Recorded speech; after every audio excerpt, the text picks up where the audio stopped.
Halo, selamat sore semuanya. Selamat datang di Talk Show Indonesia Anti Pelecehan Seksual. Acara ini diadakan untuk meningkatkan wawasan para audiens dan penonton terkait kasus pelecehan seksual di kalangan mahasiswa. Harapannya setelah menonton talk show ini, kalian juga termotivasi dalam mengikuti kampanye anti pelecehan seksual. Kompas TV melaporkan, pasca viralnya video pengakuan tentang dugaan pelecehan seksual saat bimbingan skripsi, mahasiswi jurusan Hubungan Internasional Universitas Riau telah melapor ke polisi pada Jumat 5 Oktober 2021. Namun sehari berselang, giliran Dekan FISIP Universitas Riau, Syafri Harto yang mengadu ke polisi. Didampingi penasihat hukumnya, Syafri melaporkan balik korban atas tuduhan pencemaran nama baik. Tugas berat kini berada di pundak kepolisian. Publik tentu kini menanti apakah polisi dapat mengungkap kebenaran kasus dugaan pelecehan seksual di kampus Universitas Riau ini. Baik, itu dia kasus pelecehan seksual oleh dosen pembimbing skripsi di Universitas Riau. Saya sebagai mahasiswa sangat prihatin dengan keadaan yang terjadi di Universitas Riau tersebut.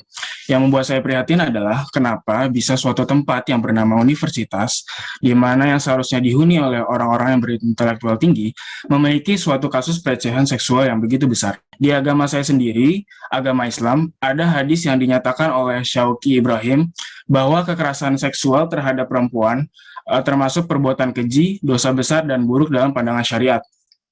Oleh karena itu, jangan sampai kita semua melakukan hal-hal yang sudah dilarang agama kita masing-masing untuk kebaikan kita semua di dunia dan juga di akhirat nanti. Jika dihubungkan dengan agama saya, yaitu secara Katolik, tentunya dari para uskup Katolik menegaskan bahwa kekerasan terhadap perempuan itu tidak dibenarkan baik secara fisik, seksual, psikologis, ataupun verbal. Itu merupakan suatu bentuk dosa serta kejahatan.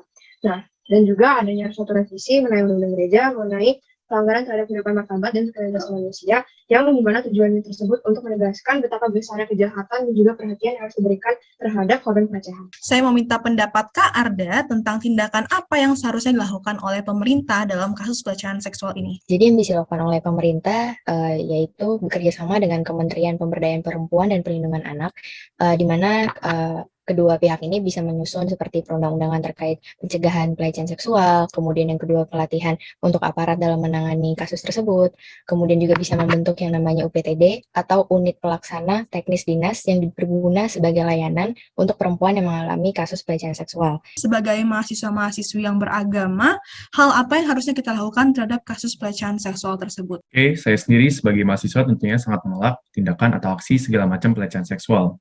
Dalam ajaran agama Katolik sendiri, tentunya tindakan pelecehan seksual berlawanan dengan firman dan kehendak Tuhan. Alkitab atau pada Imamat 18 selalu berulang kali mengingatkan umatnya untuk tidak melakukan pelecehan seksual dalam bentuk apapun. Baik itu rayuan, pemaksaan, intimidasi, penghinaan, dan juga kekerasan seksual. Kita sendiri dapat mengingatkan teman-teman kita atau orang-orang di sekitar kita bahwa pelecehan seksual bukanlah suatu hal yang terpuji dan mempunyai dampak yang sangat besar kelak di akhirat nantinya, serta merupakan tindakan yang berdosa. Untuk menangani kasus ini dapat berpikir secara rasional dan berbijak sebelum melakukan suatu hal, serta berpakaian secara tertutup. Akan tetapi jika kasus pelecehan seksual sudah terlanjur terjadi kepada korban, kita sebagai mahasiswa dapat membantu dalam mengawal kasus tersebut sampai mendapatkan titik terang, supaya korban tidak merasa intimidasi dan tertindas, serta merasa selalu ada yang menyupport dan mendapatkan motivasi untuk terus berjuang. Mungkin sekarang kita bisa lanjut ke sesi tanya-jawab. Dipersilakan kepada peserta, bagi yang ingin bertanya silakan bertanya ya. Aku mau tanya, kalau misalnya hal apa sih yang bisa kita lakuin kalau misalnya teman kita itu mengalami pelecehan seksual? Hal pertama yang mungkin saya akan lakukan itu hindari pikiran yang menyalahkan dari si korban, karena tentunya tidak seseorang pun yang mau kita untuk dilecehkan. Lalu yang kedua itu memberikan support yang dibutuhkan, karena kita sebagai teman kita harus menolongnya. Dan yang ketiga mungkin untuk mendorong teman saya untuk mencari bantuan dan dukungan juga dalam mengumpulkan bukti-bukti yang ada dan apakah mau dibawa ke dalam jalur. Terima kasih banyak atas jawabannya Kak Andre. Terima kasih juga kepada Lia yang sudah bertanya. Oke, mungkin sekian dari acara kita pada hari ini. On behalf of teman-teman di sini semua, saya mengucapkan terima kasih banyak atas kehadiran teman-teman semua. Dan saya Sharon sebagai MC pamit undur diri. Terima kasih semuanya, sampai jumpa.